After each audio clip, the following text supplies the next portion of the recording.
mereka yang tidak akan rugi dalam kehidupan dunia, lebih-lebih lagi akhirat mereka ialah manusia yang beriman kepada Allah. Dan dalam masa yang sama, dia beriman kepada segala rukun-rukun iman yang lain. Sama ada pada malaikat, pada kitab, pada Rasul hari kiamat dan takdir Allah. Sama ada yang baik dan buruk.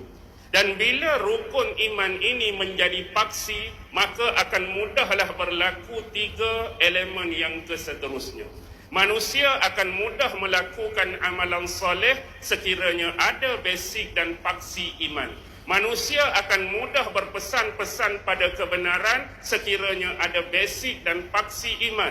Dan manusia akan mudah berpesan-pesan pada kesabaran sekiranya ada basic dan paksi iman. Dan 3-3 ini akan mudah hilang.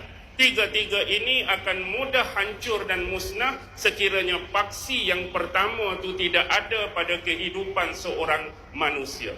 Kita bayangkan kehidupan seorang yang tidak beriman kepada Allah. Mana mungkin seseorang yang tidak beriman akan melakukan amalan-amalan yang baik dan saleh.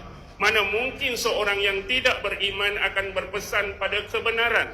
Mana mungkin seorang yang tidak beriman akan berpesan pada perkara yang berbentuk kesabaran. Atas sebab itulah kenapa elemen iman ni begitu penting. Dan manifestasi iman yang ada, reflect, bias iman yang ada itu, maka akan terlahirlah yang dinamakan amalan yang saleh.